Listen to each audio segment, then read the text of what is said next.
Welcome everyone to Artist Talk with Dan Oils. This is my very first episode of this series, and I'm going to be talking about my very first piece of my second collection titled Trippin Down Memory Lane.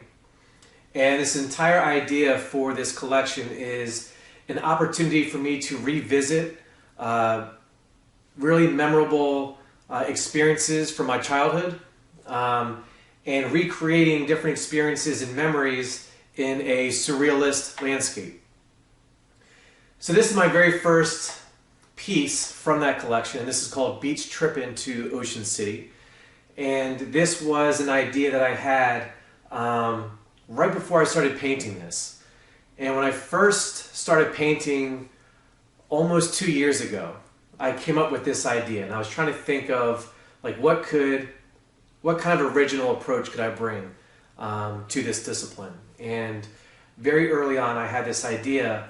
I was thinking about all of these different sites and landmarks from my childhood that have always resonated with me in a different way.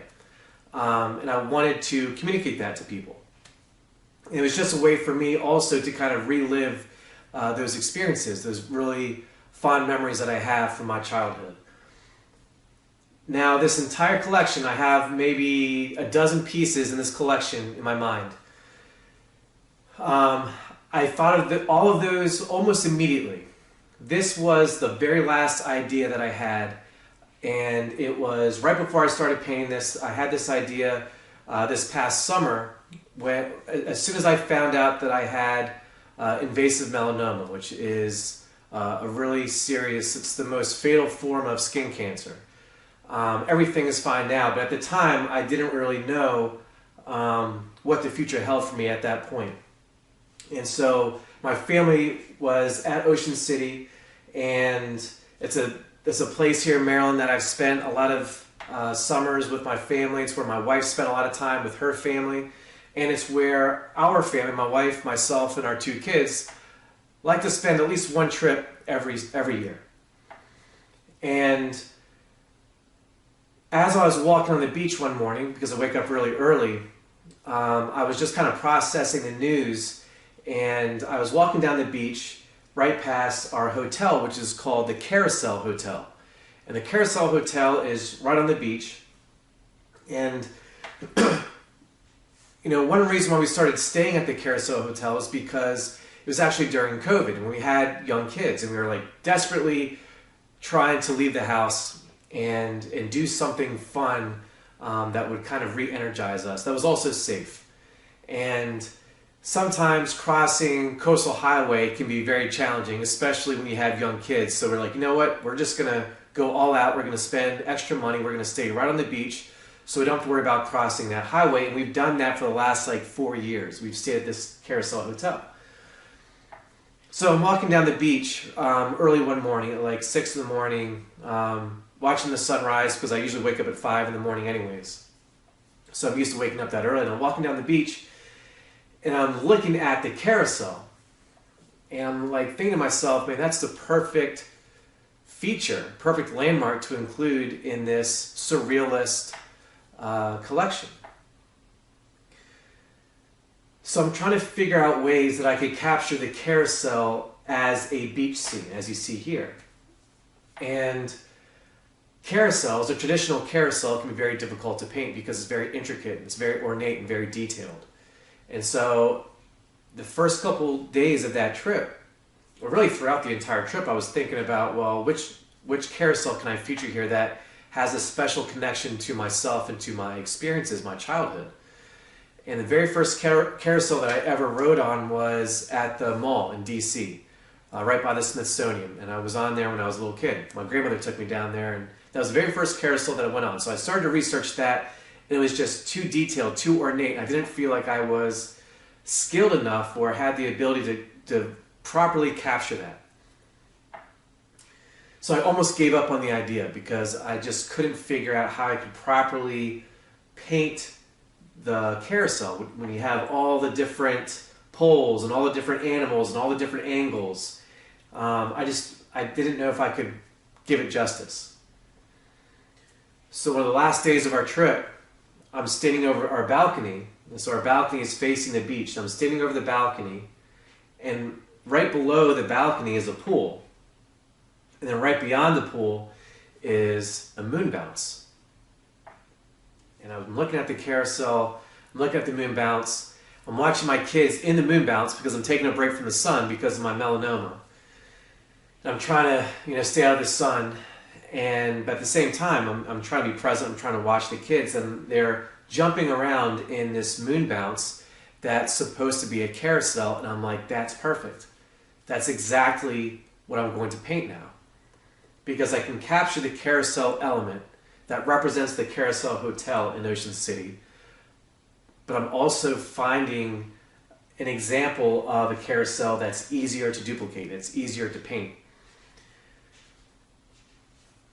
Now originally this carousel matched the exact design of the carousel moon bounce at the carousel in Ocean City. And as you will see, most carousels, you have different animals at different angles and at different heights. So originally I had one horse up here and one horse down here, and it wasn't balanced. So I had spent a couple of hours painting that, and then I realized that it's not sitting well, it's not balanced enough.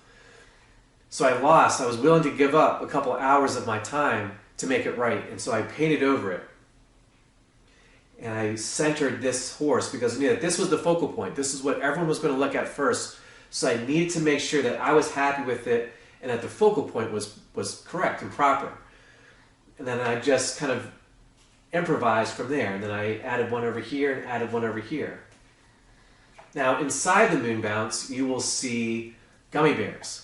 And so for this particular project, I was trying to combine as many elements, as many memories, as many locations and landmarks as I possibly could. To combine as many memories as possible. So one of our favorite places to go in Ocean City is the Candy Kitchen. And gummy bears is something that we will typically buy. And so that helps me remind myself of those trips. And it is also easier for me to draw gummy bears than it is to draw children jumping on the moon bounce. But it's also a way of providing like an inclusive environment. And so it's just, your imagination can picture the gummy bears, but it also doesn't focus on a particular demographic that's present. It could be anybody. And again, it's just allowed me to be as creative as possible with this and just seeing how far I could take my imagination with different elements of this piece. So that was the focal point, and it took me the longest time to figure out how to properly execute that, but I'm happy with how everything turned out. In the foreground, these are all different plants that you'll see on the grounds of the carousel. But I added all of these. I used to be a landscape architect major years ago, and so this was like my first opportunity to actually design something similar to that. So I had a lot of fun. Hydrangeas are one of my personal favorite plants, and so I was able to incorporate that along with other plants that you'll see on the grounds of the carousel. Well, this is an Ocean City logo, and this is an Ocean City logo, and I knew I wanted to incorporate that. Obviously because they are connected to Ocean City, but I thought it would be fun to incorporate the logos as if they are part of the actual skyline. So it looks like there's a sunset. This looks like part of the sky. So I had a lot of fun incorporating that. This reflection is part of the original photograph that I used for my reference image. In the reflection is basically reality. So everything outside the reflection is a surrealist rendering based on my experiences and based on my memories. But everything in the reflection is accurate. So this is what the carousel actually looks like. This is what the lifeguard chair actually looks like. And these are like crab pot buoys.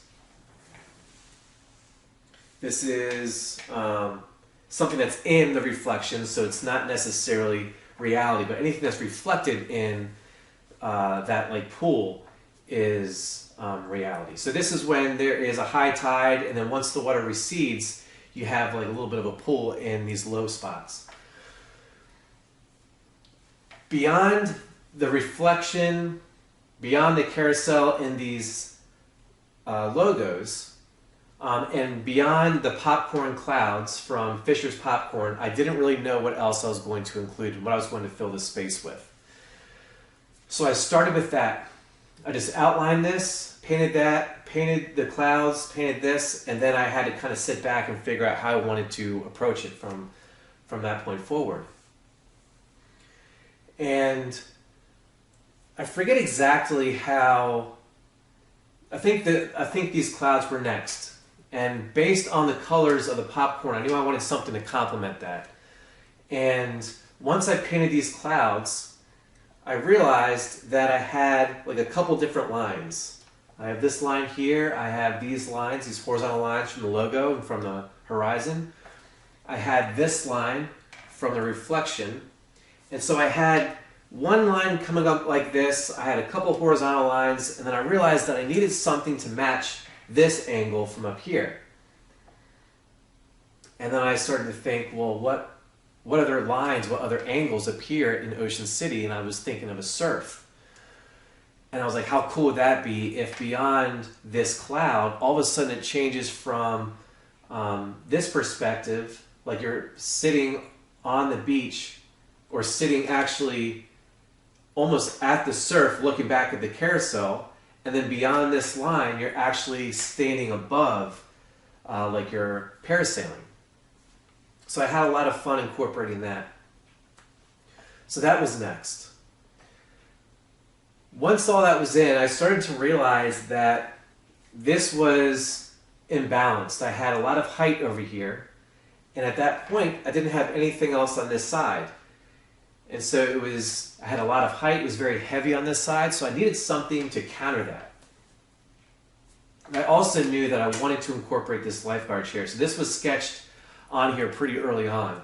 And this is from one of the outdoor putt-putt places that my family and I go to usually once a trip. And I wanted to have some fun with a traditional lifeguard chair. This is the exact location of the lifeguard chair in my reference image, but I wanted to have some fun with it. And this is like an Adirondack from, an oversized Adirondack from one of the putt-putt places. So I needed something to balance this, and I needed something high to counter the height of these clouds. So I started focusing on different shapes. And what were some shapes that I could have some fun with, but also I had a personal connection with? And I started looking at just various images from Ocean City, and I came across the roller coasters. And initially I was going to have a Ferris wheel here.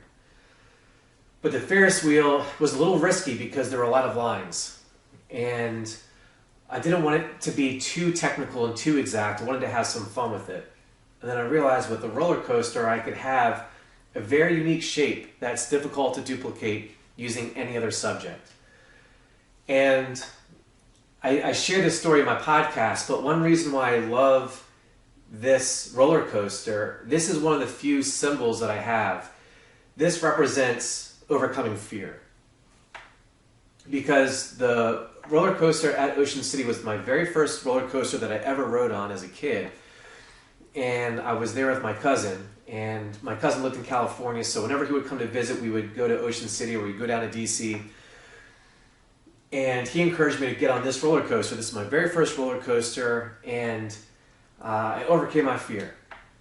And that's symbolic of this entire piece because this is my first 36 by 48 inch canvas. And in a lot of ways I had to overcome my fear of overcoming a bigger canvas and trying something that I had never done before. I had never attempted so many risks. I never started a painting knowing so little and knowing that I had to fill in the gaps as the painting progressed. So I love this element, even though it doesn't really seem like it's very prominent. It means a lot to me. It was a very important moment in my childhood, but also it's very symbolic of what I went through on this project. Once all of this was in place, I just realized that I needed some more. I wanted to fill in the gaps with some more memories and some more subjects and more elements. So this is from another one of the putt-putt places that's on display. These are various seagulls. This is an overhead shot of various umbrellas. These are different surfboards that kind of represents sun rays, depending on your perspective, depending on how you're looking at it. And this is the exact landscape minus some of the buildings. These palm trees aren't the exact species, but I wanted to have some fun with it, do something a little bit different, something that's more recognizable. And here we have a blue heron, which is a very recognizable bird in this area. You have two blue crabs, two hermit crabs. One is in the Old Bay shell or Old Bay case. This is in Dumpster's ice cream cup, again acting as the shell. This kind of represents our family. You have, two hermit crabs that have some sort of like authority figure, almost like crowns on their head. And then we have two other crabs that represent our two children. This is the Ocean City rocket that appears, I think on most days, but it will it'll take people for rides in the ocean. You can see it whenever you're on the beach. These are shark tails or shark fins or dolphin fins, however you want to incorporate it. But you will see these fins on occasion when you're sitting on the beach at Ocean City. And then the rest is just seashells and seagulls. I wanted to have some fun with the seagulls. They're all kind of in awe of this scene. And also provide some balance and some elements at the very bottom. But I position these seagulls like they stumbled across the scene and they're just in complete awe and amazement of what they're witnessing. And I hope that when people look at this painting, they kind of share the same reaction of these seagulls. They're kind of looking at each other like in disbelief. And then you have this seagull that's basically trying to communicate to the other ones what they see in this, or to call their attention to what they're looking at. And so that's basically it. This was, my very first painting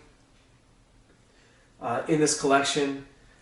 And one of the reasons why I wanted to paint this is because as someone who's been sober for about 14 years, I wanted to encourage people that they can be creative and they can tap into their imagination without using drugs, without using any other substances, that there is creativity in all of us that we can tap into without abusing drugs or without becoming addicted. And so that was one of the reasons for this entire collection, to just encourage everyone to use their imagination, but also to encourage them to create their own memories, to get the most out of life, to travel, to face your fears, and to build memories with yourself or your loved ones. Because the older I get, the more I really cherish those memories that I had when I was a kid, and recognize the power of those memories and those experiences in shaping who I am and also shaping my perspective and my beliefs. And it's been a lot of fun building memories like this with my family, with my kids, in the same way that I was building memories when I was their age. So it's a way for me to kind of return those opportunities and communicate all of that to anyone that wants to view these paintings, and encourage them to be creative, encourage them to use their imagination, encourage them to see so many different competing elements and see how they can work together in tandem and unison to create a cohesive scene or a cohesive solution. And that's ultimately why I wanted to produce this series, and one of the reasons why I wanted to paint this particular scene in general.